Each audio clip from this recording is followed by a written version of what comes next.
reported to be 3 to 5 feet tall, hairless, large slanting black eyes, pear-shaped head, a chalky gray-white complexion. Wanted for a 50-year record of cattle mutilation, vandalism, and abduction. Last reported seeing flying a gray metallic saucer-shaped vehicle. Suspect is still at large. Durante décadas hemos estado persiguiendo alienígenas, no solo en nuestras vidas privadas, sino en nuestras fantasías públicas. Pero nunca la búsqueda de vida extraterrestre ha sido una obsesión más popular que ahora. En la actualidad, la imagen de un extraterrestre parece ser tan ampliamente reconocida como el rostro de cualquier celebridad de Hollywood. Durante los últimos 50 años, el fenómeno ovni poco a poco se ha enraizado en nuestra cultura y nuestro consciente. Tanto si creen en los ovnis como si no, una cosa es segura: el fenómeno ovni se ha convertido en parte de la cultura popular. La cuestión es, ¿por qué?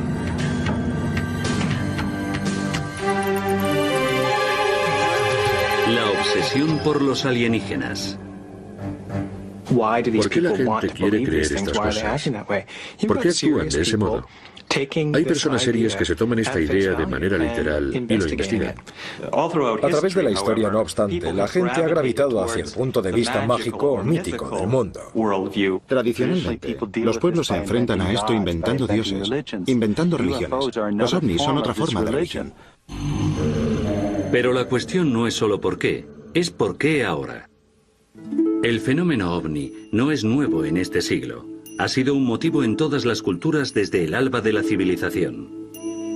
En países en todo el globo y a través de la historia, temas recurrentes de visitas alienígenas y avistamientos de máquinas voladoras peculiares se describen a menudo en el arte y la arquitectura de antiguas culturas. Muchos creen que los extraterrestres juegan un papel en el diseño y la ingeniería de las grandes pirámides de Egipto. La posición de las 3 pirámides de Giza son una imitación fiel de la constelación de Orión. ¿Coincidencia o la firma de antiguos astronautas? En la otra parte del mundo, tallado en la tapa de un sarcófago en una tumba en Palenque, México, está el controvertido astronauta de Palenque. ¿Este viajero espacial está semirreclinado en el asiento de una cabina accionando palancas y controles? ¿O es sencillamente el rey maya Pacal arrancando fruta de su trono? Quizás un ejemplo más convincente de la influencia extraterrestre son las líneas de Nazca en Perú. Extendiéndose desde los pies de los Andes hacia el mar están los pictogramas de miles de años de antigüedad tallados en el vasto altiplano a lo largo de las orillas de Nazca. El antiguo pueblo de Perú dibujó líneas infinitas y dibujos gigantescos, llegando a longitudes de casi 1,5 kilómetros de largo, dibujos que ellos mismos nunca verían. ¿Un elaborado observatorio astronómico creado para marcar las salidas y las puestas del Sol, la Luna y las estrellas, o los últimos restos de un aeropuerto extraterrestre? Durante la Edad Media y siglos anteriores, el campo sin civilizar prometía mágicos encuentros con criaturas extrañas y maravillosas. Hadas, elfos, duendecillos y ángeles eran cuentos comunes entre muchas culturas de estos tiempos. Los fenómenos insólitos en el cielo o en otra parte eran siempre interpretados en términos religiosos, en términos de ángeles o demonios, o supersticiones, enanitos o duendes. Nunca consideraron que una de esas personas pequeñas pudieran ser visitantes grises de Theta Reticula.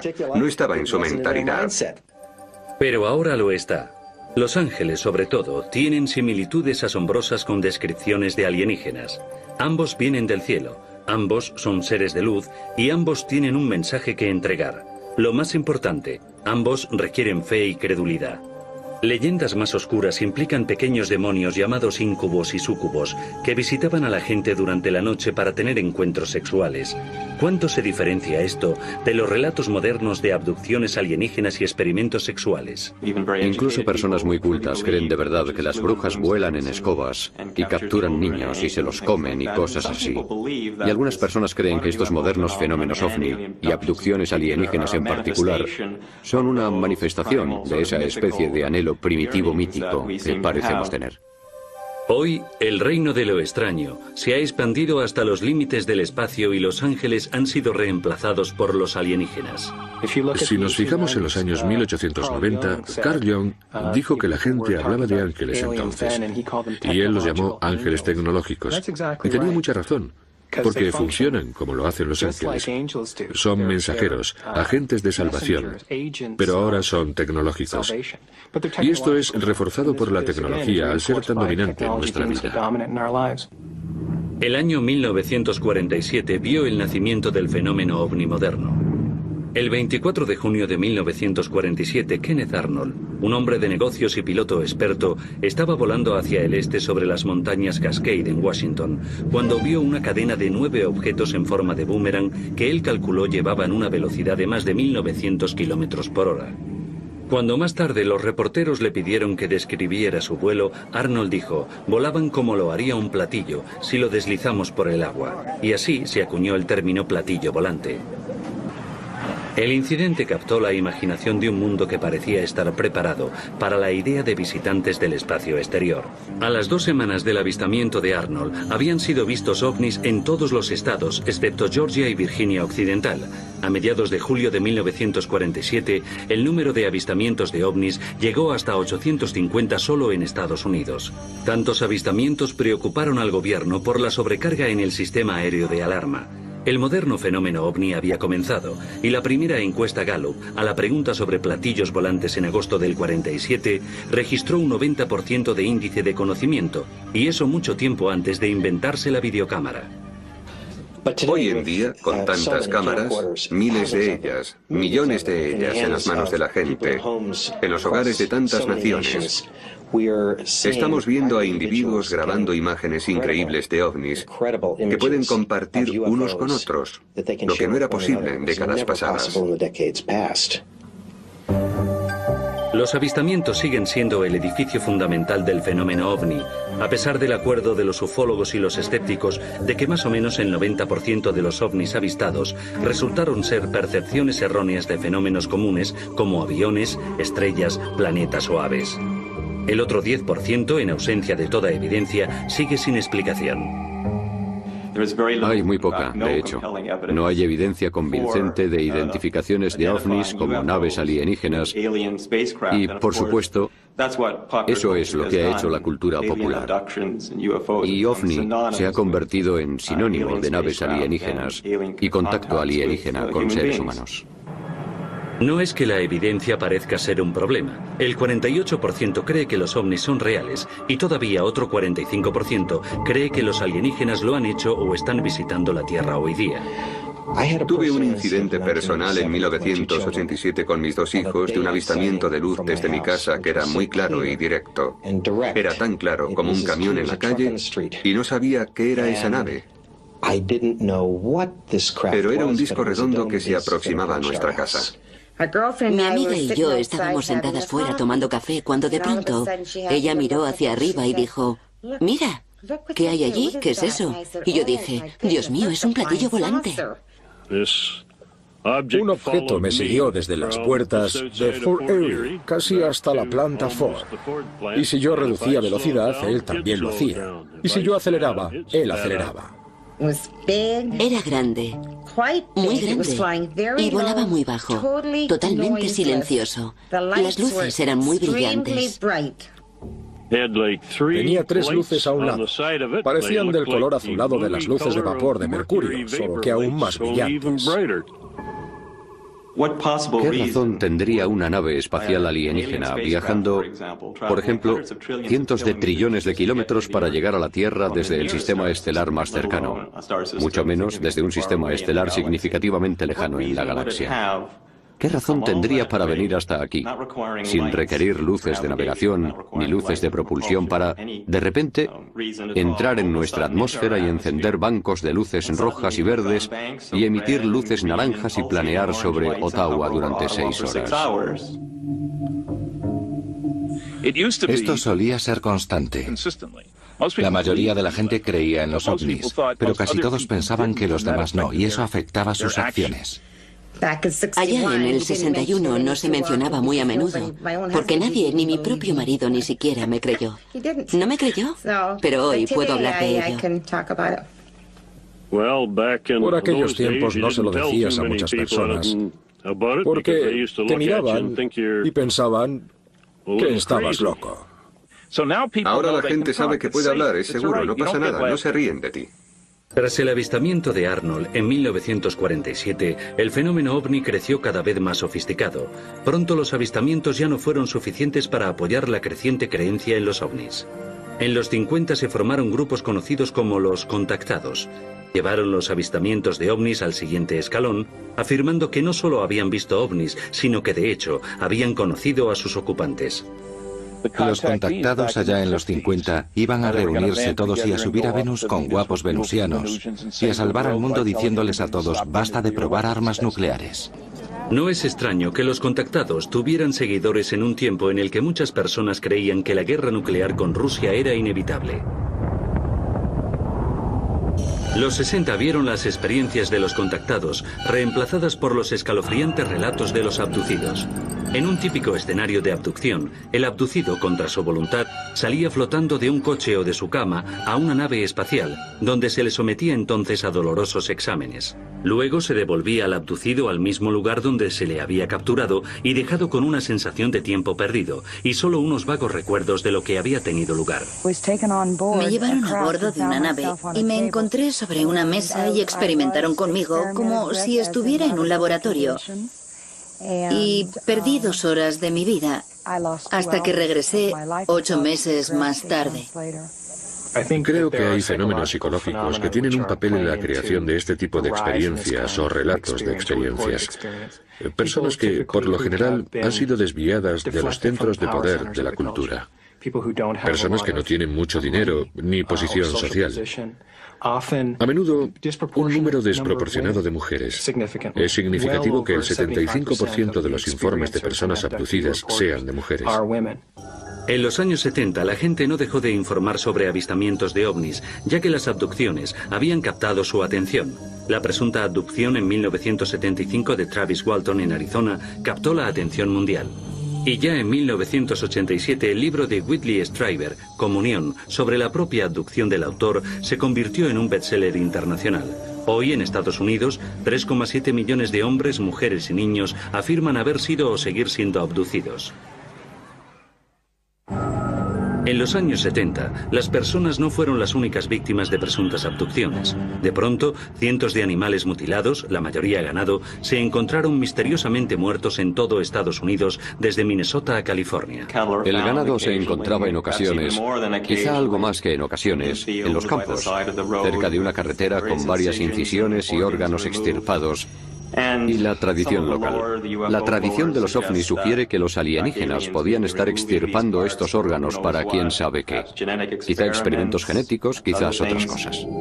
Para los ufólogos, esto indicaba que los mutiladores eran de origen no terrestre, pero el FBI emitió un informe en 1979 que concluía que los depredadores eran los responsables de todas las mutilaciones. No obstante, muchos no quedaron convencidos. De hecho, si hay una policía muy empática o muy crédula, y también lo son las compañías de seguros en la zona, resulta que pagarán por las llamadas mutilaciones de ganado por sectas satánicas o abducciones alienígenas.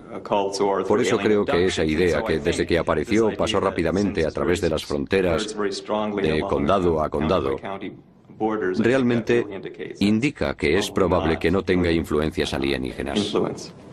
Mientras que los informes de abducciones y mutilaciones de ganado continuaban aumentando, un nuevo giro en el fenómeno ovni estaba empezando a emerger. Cortes circulares chatos en varios campos de trigo, centeno y cebada. Los círculos de las cosechas han evolucionado en número y complejidad. Lo que empezó siendo unos pequeños círculos simples, pronto aumentaron a más de 2000 pictogramas complejos en todo el mundo. Por desgracia para los creyentes, al final se demostró que la mayoría de ellos habían sido una burla. Como lo fue lo que ha sido llamado el mayor engaño en la historia de los ovnis, la autopsia de un alienígena. Pretendía ser la autopsia de un alienígena capturado en el accidente Roswell. La película envió ondas de choque a través de toda la comunidad ovni y más allá. La cuestión de las imágenes de la autopsia del alienígena creo que es bastante obvio que son falsas. Es evidente, y ha circulado en muchas convenciones como una especie de talismán, el Santo Grial. Por fin había pruebas, y ahí estaban, ahora podían verse. Anhelaban desesperadamente que se produjeran ese tipo de pruebas para reivindicar las creencias que habían querido tener durante tanto tiempo. El impacto de la película de la autopsia, combinado con numerosas revistas y libros, programas de televisión y 2 museos dedicados al incidente Roswell, significaron que la ciudad volvió a tener la atención pública por primera vez desde 1947. Fue en una zona como esta donde 2 platillos volantes diferentes se estrellaron en Nuevo México, tarde, la noche del 2 de julio de 1947. A unos 120 kilómetros al noroeste de Roswell, cerca de la pequeña ciudad de Corona. El otro a unos 250 kilómetros al oeste en las llanuras de San Agustín. Los restos los encontró la mañana del día 3 de julio el ranchero Mac Brazel, un criador de ovejas de la zona. Estaba en unos pastos enormes de 9,7 kilómetros cuadrados. Había muchas cosas extrañas. Hojas de metal de un material que podías doblar varias veces, más como hojas de estaño que de aluminio, más grueso y que se desdoblaba por sí solo, lo cual era extraño. Había algunos travesaños, como piezas, no más largos que esto, con el peso de madera de balsa, pero no era madera de balsa aunque tuviera el mismo peso, así de anchos. No podías cortarlos, doblarlos, romperlos y había símbolos de un extraño color lavanda a lo largo de los bordes que no significaron nada para nadie que los vio. Lo que fue muy peculiar es que no había nada convencional. El coronel Blanchard, comandante del escuadrón de élite bomba nuclear 509, ordenó al oficial de prensa, teniente Walter Haut, emitir un comunicado de prensa afirmando que las fuerzas aéreas habían capturado por primera vez un platillo volante. El 8 de julio de 1947, la historia fue contada por todos los medios de comunicación. Los teléfonos no paraban de sonar.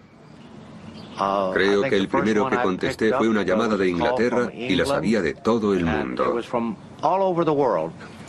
Pero la excitación duró poco. Menos de 24 horas después de que al mayor Jesse Marcel le ordenaran extraer material del lugar del accidente, el general de brigada Roger Ramey anunció que se había cometido un error en la identificación de los restos. Recibieron restos falsos de los reflectores del radar desde globos meteorológicos que llevaron. Hicieron que la prensa sacara fotos de ello. Lo sentimos, chicos, no era un platillo volante, solo un viejo reflector de radar de un globo meteorológico. Fin de la historia. Al día siguiente se publicó una retractación sobre el platillo. Acabó en un periodo muy corto, en un par de días había desaparecido y estaba olvidado. El general Ramey se ocupó de ello. La gente creía a los generales en aquel entonces. Tenía una historia convincente. Marcel no podía decir nada después de todo. La prensa no tenía permiso para manejar los restos. Y así es como fue. Todo dependía de la oficina de Ramey y acabó limpiamente. A la mañana siguiente nada. Se había acabado. Finito. Desaparecido. Muerto durante 30 años hasta que Friedman reabrió el caso en 1978. Sus conclusiones se convirtieron en la base del libro de 1980, El incidente Roswell, que al parecer fue una conspiración de proporciones cósmicas. Si se cree de forma literal, es el acontecimiento más significativo de los últimos 1000 años. La recuperación de 2 platillos volantes estrellados, varios cuerpos alienígenas, demostrando que los alienígenas no son seres que no cometen errores, al parecer. Demostrando que el hombre no está solo en el universo, demostrando que no somos la especie más avanzada en el universo, y demostrando también que un encubrimiento puede mantenerse durante al menos 50 años, porque las fuerzas aéreas aún no han hablado. Mientras la controversia alrededor del incidente Roswell seguía aumentando, Washington comenzó a sentir la presión para resolverlo. En 1994, la primera investigación oficial de las Fuerzas Aéreas concluyó que los restos recuperados eran en realidad los restos de un globo de alto secreto diseñado para detectar pruebas nucleares soviéticas. Resultó que el proyecto Mogul era un proyecto de máximo secreto, porque en 1947 Estados Unidos estaba muy preocupado, como podemos imaginar, de que la Unión Soviética desarrollara armas nucleares. Pero el informe no mencionó el asunto de los cuerpos alienígenas que al parecer se encontraron en el lugar. Así que en 1997, las Fuerzas Aéreas emitieron su segundo informe, Roswell, caso cerrado. Bodies observed in the New Mexico desert were probably test dummies that were carried aloft by U.S. Air Force high-altitude balloons for scientific research. Ninguna de estas explicaciones se sostiene y la probabilidad de que esto sea extraterrestre, en mi opinión, está cerca de ser cierto al 100%. I don't know what they saw in 47, but I'm quite sure it probably was Project Mogul. But I think if you find that people talk about things over a period of time, they begin to lose exactly when the date was. And there were lots of dummies dropped during this 30-year period in New Mexico alone.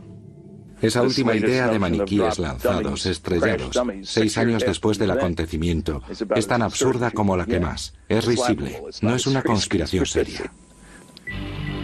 Hoy nadie sabe en realidad qué pasó durante esa semana del 2 de julio de 1947.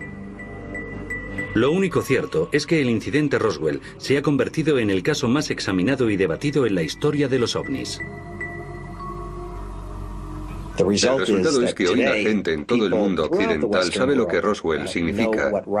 Representa el incidente de los platillos volantes y es una provocación inmediata para hablar de las creencias en extraterrestres. Y se ha convertido en una palabra en el lenguaje. Roswell, platillos volantes estrellados en Nuevo México. Una palabra simboliza todo el asunto. Como Roswell, hay otro misterio de ovnis envuelto en el secreto y que se ha convertido en igual de legendario. También está basado en la creciente creencia popular de una conspiración del gobierno. Lo llaman El Rancho, Lago Grum o Dreamland, pero la mayoría lo conoce como el Área 51. Cubriendo más o menos 150 kilómetros cuadrados de tierra, esta base ultrasecreta está localizada a 220 kilómetros al noroeste de Las Vegas. Fue establecida a mediados de los años 50 como terreno de pruebas tradicional de Norteamérica para aviones de alto secreto como el U-2 o el B-2. Pero no son los aviones de alto secreto los que atraen la atención. Afirmaciones de que naves extraterrestres pueden avistarse alrededor del Área 51 la han convertido en uno de los mayores destinos de los ovnis del mundo. Glenn Campbell, investigador y fundador del Centro de Investigaciones del Área 51, duda que los avistamientos sean de origen extraterrestre. Las historias de ovnis del Área 51 empezaron a finales de 1989 con un hombre llamado Bob Lazar, que afirmaba haber trabajado con naves alienígenas en una base secreta al sur del Área 51. Esta historia era mejor que muchas. No afirmaba haber encontrado alienígenas. No afirmaba saber cuál era la agenda de los alienígenas. Solo dijo haber visto una nave. Trabajó con una nave y era todo lo que sabía. Aquí empezó toda la conmoción. Los avistadores de ovnis llegaron al lugar más cercano que pudieron, que era esta autopista solitaria, para intentar mirar dentro de la base y ver esos ovnis de los que hablaba Bob Lazar. Y como es un área de juegos de guerra militares tan intensa, la gente vio lo que quería ver. Vieron luces en el cielo. Volvieron y se lo contaron a sus amigos y más gente volvió y se fue alimentando a sí mismo. Se convirtió en un gran fenómeno social. Ahora el Área 51 es también conocida como el mismo Roswell. De hecho, el secreto y la seguridad alrededor de una base que se dice que no existe solo aviva su popularidad. Una cadena infinita de cámaras de vigilancia, sensores de movimiento y vehículos patrullando la monitorizan constantemente y el personal de seguridad está autorizado para multar y detener a cualquiera que no tenga cuidado y cruce el perímetro. Aquí estamos, en los límites del Área 51. Hay carteles. El poste naranja representa la frontera real. Arriba, en la colina, tenemos una cámara de vigilancia que nos enfoca justo a nosotros. Y en la segunda colina, allí, hay un Jeep Cherokee blanco que está paranoico por nuestra presencia. El secretismo aquí es tan intenso que los militares podrían mantener algo de esta magnitud en secreto durante este periodo de tiempo. Este es el límite físico del Área 51. Dice que el uso de la fuerza letal está autorizado. Y no me gustaría decir que es un farol por su parte. Los militares siempre necesitan secretos. Quieren guardar en secreto, ante enemigos en potencia, la fuerza de sus tropas, su armamento. También podría haber otras cosas grandes que el gobierno está encubriendo, no lo sabemos. Pero mientras exista el secreto habrá especulación. Otras personas afirman que los platillos fueron allí. De hecho, incluso he oído la improbable historia de que los alienígenas están trabajando junto con los norteamericanos. Un rumor popular dice que 60 pisos bajo la arena del desierto hay un intrincado laberinto de túneles donde los alienígenas están trabajando en colaboración con el gobierno. Nos han dicho que hay 6 seres diferentes en el Área 51 o en el lugar de pruebas. Los grandes y pequeños de nariz gris, los naranjas, los azules, los reptiles y, por supuesto, los humanoides. Para mí, el verdadero asunto del Área 51 se ha desviado no hacia los alienígenas, sino hacia la responsabilidad del gobierno, hacia el secreto. Si se puede confiar en tu gobierno en unas circunstancias de secreto total. Tal vez los ovnis sean simplemente un síntoma del excesivo secretismo del gobierno de Estados Unidos. La gente entiende la seguridad, por supuesto. El gobierno necesita un lugar para probar las nuevas tecnologías, nuevos equipos, lo que sea. Pero ¿por qué mienten al respecto y dicen que no está ahí? Groom Lake, Nevada. Quite frankly, I have no knowledge or expertise in the matters. I understand there are classified things that go on there, and that's all I have to say about it. Pero Chuck Clark está convencido de que el de Estados Unidos y otros gobiernos saben mucho más de ovnis de lo que admiten. He visto objetos brillantes moverse, subir lentamente, planear durante minutos seguidos o aparecer en mitad del aire, dirigirse en una dirección, parar o invertir la dirección sin hacer pausa.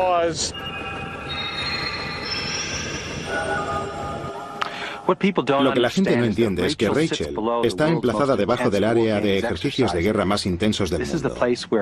Aquí es donde va a venir a practicar todo piloto de primera línea en el mundo libre en un entorno de combate realista. Eso significa que habrá muchos destellos, muchos combates aéreos, mucha acción aérea intensa durante el día y la noche. Y si estás buscando ovnis, vas a ver ovnis en esta actividad. Hay naves volando sobre el Área 51 que no son convencionales, según nuestro entendimiento de la ciencia, pero en mi opinión, no tienen necesariamente que ser de origen extraterrestre. Si las naves que vuelan por aquí alrededor son terrestres, de nuestra tecnología, han reescrito el libro de física. Vienes aquí y puedes ver naves que están a 150 kilómetros de distancia. Si ves esas naves bailando contra el horizonte, crees que has visto un ovni. Es una nave. Yo creo que es una nave. ¿Qué otra cosa puede ser? Está emitiendo destellos y probablemente se apagará muy pronto. Lo que he descubierto es que el 90% de las historias es falso. Son sencillamente gente mirando al cielo y malinterpretando cosas, pero sigue habiendo un 1% de lo que no se sabe nada. Otro rumor atractivo dice que la nave que realiza acrobacias aéreas erráticas sobre el Área 51 es de hecho el platillo volante que se estrelló en Roswell. Ha habido historias de que la nave y quizá los seres que se recuperaron en el incidente de Roswell los trajeron a estas instalaciones, pero por supuesto no puede verificarse. Cuando crearon el Área 51, aquí, a comienzos de los 50, el propósito probablemente fuera tener un lugar para experimentar con la tecnología que recuperaron en Roswell. Desde luego aquí se trabaja con tecnología futurista. Si es alienígena, no lo sé. No hay pruebas de que nada fuera traído nunca desde Roswell al Área 51. El Área 51 ni siquiera existía cuando ocurrió el incidente de Roswell. Pero ambos son lugares de misterio, ambos son lugares con cuestiones sin resolver y eso es lo que atrae a la gente. Entonces, ¿dónde pueden ir los curiosos y los creyentes a ver ovnis? Este buzón, irónicamente llamado el Buzón Negro, es una leyenda de la tradición local del Área 51. Resulta estar emplazado en el mejor lugar estratégico para alinear una sección baja de las colinas con el espacio aéreo sobre el Área 51. Probablemente es el buzón más fotografiado del mundo. Yo espero venir un día y ver gente con esterillas adorando el objeto. Es como el monolito en 2001. Está emplazado en la Ruta 375, una extensión de 150 kilómetros de asfalto que rodea todo el límite septentrional de la base de las Fuerzas Aéreas Nellis. En 1996, la Junta de Turismo de Nevada capitalizó la reputación del Área 51 de tener platillos volantes y alienígenas e inauguró oficialmente la Ruta 375 como la autopista extraterrestre. Esta es la autopista de ET. No es más que un nombre en un mapa. No creo que sea más probable que veas ovnis aquí que en ningún otro lugar del planeta. Sin embargo, cientos de entusiastas de los ovnis continúan haciendo el peregrinaje aquí cada año. Muchas noches, grupos itinerantes de observadores de ovnis se reúnen alrededor del buzón con la esperanza de ver naves experimentales o naves espaciales extraterrestres. La gente ha oído hablar de esto en las noticias, lo han leído en artículos. Lleva creciendo durante años y la gente quiere ir de vacaciones. Y ya ha estado en todas partes y se dicen, vamos al Área 51 a ver platillos. Y todo el que hace el camino inevitablemente llegará aquí. Comprado por Pat y Joe Travis en 1988 y renombrado como el pequeño Alien Inn, este remoto oasis en el desierto se ha convertido en la gallina de los huevos de oro para sus dueños y en el centro de la galaxia para los creyentes en ovnis. Hay mucha gente que viene aquí, a Rachel, de todo el mundo, a ver si pueden ver una nave en el cielo o quizá un ser, o sentir a los seres que están aquí. El Área 51 creo que es algo que nuestro país necesita, que la ufología necesita. Es un lugar para que la gente manifieste sus deseos. Creo que si el Área 51 desapareciera, si la abrieran de pronto, inventaríamos una nueva en otra parte.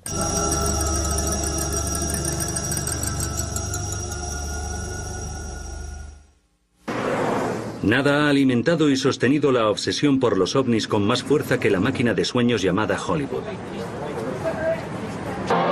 La manía de los ovnis de finales de los 40 hizo comprender a la industria del cine el potencial de realizar películas sobre los platillos. Mientras estas extravagancias extraterrestres aumentaban en número y popularidad, abordaron todas las preguntas planteadas por el fenómeno ovni que la ciencia y el gobierno no podían o no querían explicar.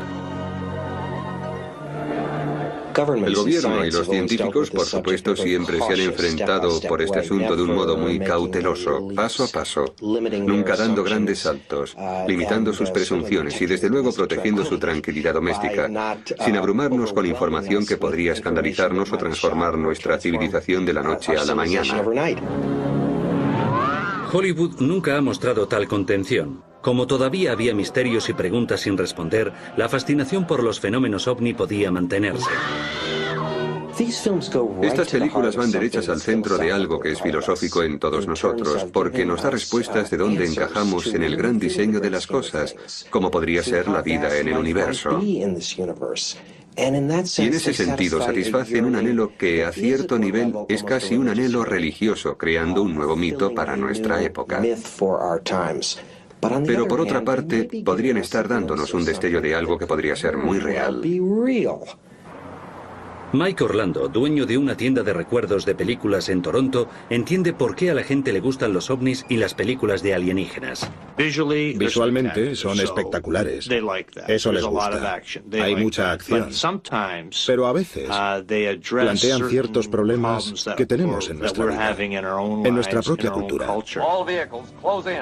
Al instaurarse la Guerra Fría en los 50, los norteamericanos se obsesionaron con la idea de que la URSS pudiera desarrollar sus propias armas nucleares, haciendo posible una invasión. Era una obsesión que Hollywood estuvo muy contenta de explotar. E inventaron los ovnis y los alienígenas como un modo de representar una invasión soviética en Estados Unidos.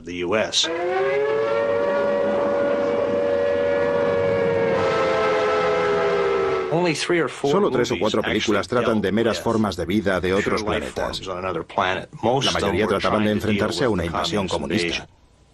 En general, cuando introduces el tema de los alienígenas en una película, buscas el propósito de su llegada. Es para ayudarnos, educarnos, elevarnos. Hallamos que en la película de Robert Wise, Ultimátum a la Tierra, nos hacen una seria advertencia, pero el propósito era que el hombre abandonara sus métodos de guerra. But if you threaten to extend your violence, this earth of yours will be reduced to a burned out cinder. Acabada la Guerra Fría, no tardó mucho el gobierno en convertirse en el nuevo foco de la sospecha pública. Hoy, una fuerte creencia en que las autoridades están encubriendo ovnis ha hecho que Hollywood capitalice la idea provocando una avalancha de películas que usan la trama de la conspiración. La teoría de la conspiración sigue creciendo porque ha sido germinada por el asunto de los ovnis desde el principio. La gente ha informado de avistamientos, las autoridades han negado que hayan visto en realidad lo que sus ojos les dicen que han visto. All right, Beatrice, there was no alien.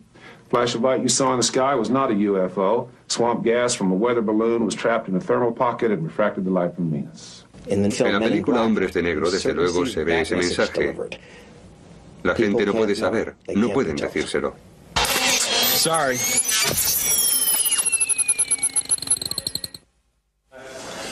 Quizá a un nivel aún mayor que el cine, los medios han avivado nuestra fascinación por los ovnis, explotando nuestro interés por ellos.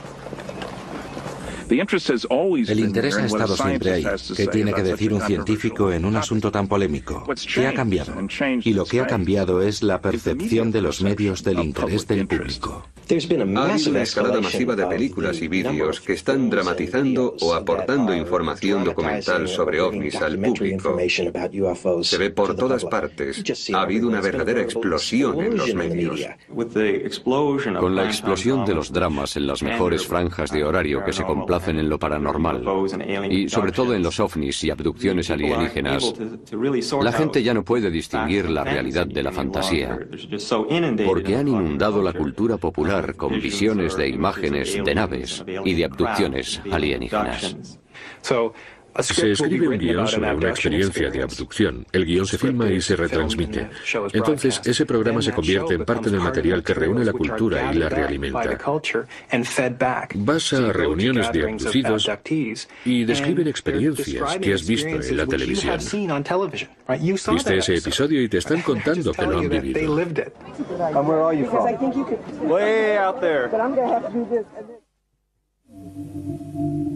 En la actualidad, la popularidad del fenómeno ovni ha llegado a ser un gigante cultural. Roswell, una ciudad rehén de su propio secreto, incluso ha sido anfitriona de la mayor concentración inspirada por los ovnis en la historia. Encuentros 97. El 50 aniversario del incidente Roswell fue prueba de hasta qué punto los alienígenas han invadido con éxito nuestra cultura. En julio de 1997, miles de entusiastas, investigadores, escépticos, experimentados y espiritistas hicieron una peregrinación a un acontecimiento que no hubiera sido posible 10 años antes.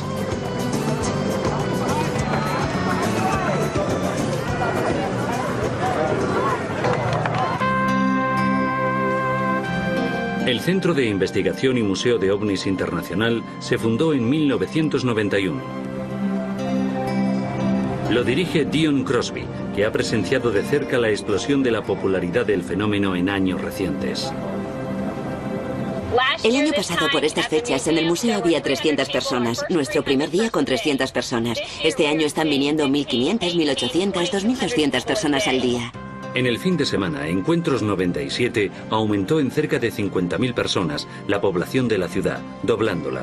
El tema nunca había disfrutado de tanta atención. Incluso se ganó un lugar en la portada de la revista Times. El marido de Dion, Stan, presidente de Encuentros 97, estaba asombrado por la cobertura que el acontecimiento recibía de los medios.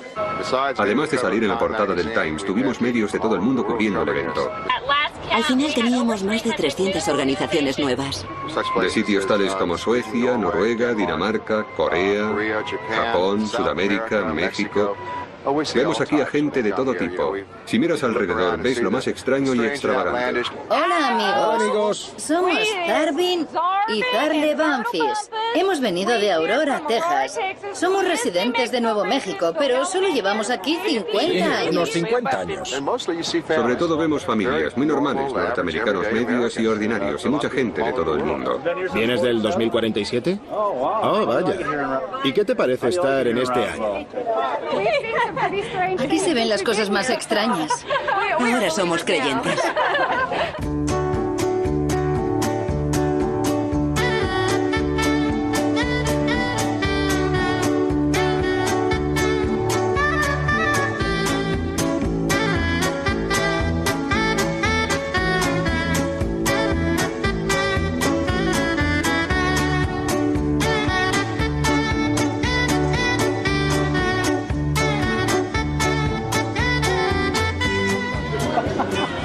Son $19.99 en total. También están aquellos dentro de la subcultura que han hecho de los ovnis su negocio. Saltando de una convención de ovnis a la siguiente, se encuentran comerciantes vendiendo cualquier cosa que pueda relacionarse con el tema de alienígenas. He diseñado un tejido especialmente para el 50 aniversario. Tiene temas de alienígenas. Esto se llama piruleta alienígena y está fuera de los sabores de este mundo. Soy del Paso, Texas, y he venido aquí a vender burritos. Y nuestro burrito más popular es el burrito alienígena. Esta es la primera tarjeta Visa del mundo que puede hacer alienígena a cualquiera. Soy el presidente de la compañía de seguros de abducción OVNI y vendemos una póliza de seguros contra abducciones alienígenas de $10 millones. Para cobrarla, debe estar firmada por un alienígena autorizado a bordo, no por alguien que esté haciendo sándwiches de queso. Y aquí está de cuerpo presente. Pero la atracción por los ovnis se extiende mucho más allá de las convenciones, teatro en directo y vendedores de camisetas. Para mucha gente es un asunto serio. Creo en los alienígenas y que hay algo ahí que el gobierno oculta y que debemos descubrirlo. Hay personas que son los verdaderos creyentes, que van a confirmar sus creencias. Hay personas que son escépticas, pero en cierto modo quieren creer, por lo que van a tratar de hallar pruebas para algo que creen que podría ser cierto. Para muchos, las pruebas son una repisa de rocas en la propiedad del ranchero Hub Korn, a 50 kilómetros a las afueras de Roswell. A $50 por cabeza, Hub dirige giras de autobuses llenos hacia lo que algunos creen que es el lugar del accidente de un ovni averiado. Creo que el rancho Korn es un buen lugar para hacer dinero, tener gente que venga a visitar el presunto lugar de un accidente. No puedo encontrar nada que justifique su historia, y hay muchas razones para pensar sencillamente que no es cierta. Pero para un creyente ardiente, esta repisa fue el lugar de impacto de una nave extraterrestre. Para ellos, el lugar es un santuario de la ufología moderna. La gente que está interesada por el fenómeno ovni es gente que está buscando algo. Están buscando alguna clase de respuesta a preguntas que quizá no se han planteado sinceramente a ellos mismos. Muchos creyentes están aquí y creo que mucha gente está buscando respuestas. ¿Qué significa mi vida? ¿Hay inteligencia en el universo más allá de lo que veo a mi alrededor?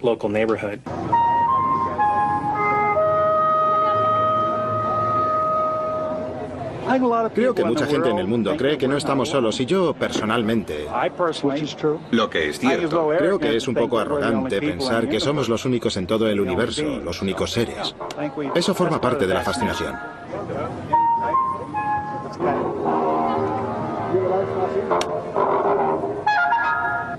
Y estas son las personas que es probable que acepten explicaciones insólitas o extrañas sobre el sentido que tienen las cosas.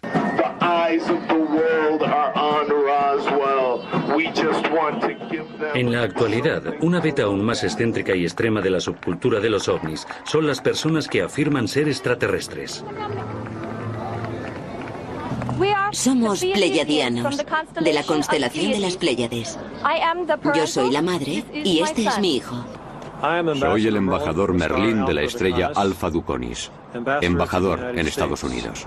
Hemos venido a mejorar todas las especies, no solo la humana. La pregunta será respondida en 1999, cuando del grupo de platillos volantes que aterricen en la autopista extraterrestre, yo salga de un platillo volante y entonces muchas personas sabrán y creerán que soy extraterrestre. En el lado oscuro de la subcultura están aquellas personas que persiguen su creencia en los ovnis casi como una religión. Persiguen realización espiritual transfiriendo la creencia en Dios por la creencia en los ovnis. A diferencia de las formas tradicionales de religión que no ofrecen pruebas, la creencia en los ovnis está apoyada por cosas tangibles como los avistamientos, los círculos en las cosechas, las abducciones alienígenas y algunas veces cometas que se aproximan. La secta ocultista llamada Las Puertas del Cielo esperaba con ansiedad la llegada del cometa Hale-Bopp en 1997. Los seguidores estaban convencidos de que un ovni que viajaba dentro de la cola del cometa estaba esperando la llegada de sus almas. Cuando el cometa Hale-Bopp apareció, debieron pensar que el momento no era el adecuado. En marzo del 97, la secta Las Puertas del Cielo se suicidó en masa. 39 personas se quitaron la vida con la promesa de la vida eterna a bordo de un ovni.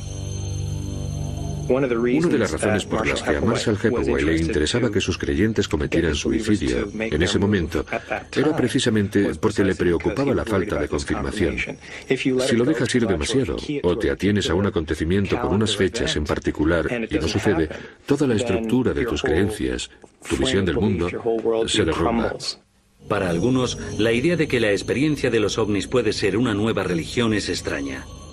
La necesidad de creer es desde luego muy fuerte en todos nosotros. La llamada de lo trascendente puede ser muy poderosa para algunos. Las expectativas de la gente, su deseo de transformación, su anhelo por una explicación que le dé sentido a todo. Los ovnis apelan al deseo de creer en algo más. Nos proporcionan la esperanza de que un día obtendremos las respuestas a las preguntas más enigmáticas de la vida. Los ovnis, obviamente, resuelven algo en la psique humana. Proporcionan una clase de servicio a la humanidad. Tanto si son reales como si no, los humanos necesitan ovnis.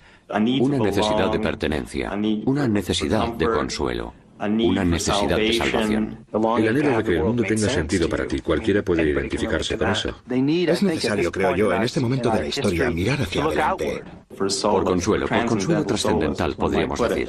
Quieren respuestas, miran hacia el futuro y creo que el fenómeno ovni se lo ofrece. Es el misterio perfecto. Si puedo hablar de un modo personal, mi objetivo es ver a la generación de mi nieto de 9 años comenzar a pensar en sí misma de un modo nuevo, como terrícolas. Todos nosotros somos terrícolas que pueden clasificarse para ser miembros de la Federación Galáctica. Tal vez más acertadamente, una admisión en la guardería cósmica. Obviamente no somos los peces gordos del universo. Si se diera el caso y vinieran aquí, esa es la pregunta que hace el fenómeno ovni. Oficialmente no vienen aquí, pero vamos a seguir preguntándonoslo hasta que lo sepamos con seguridad.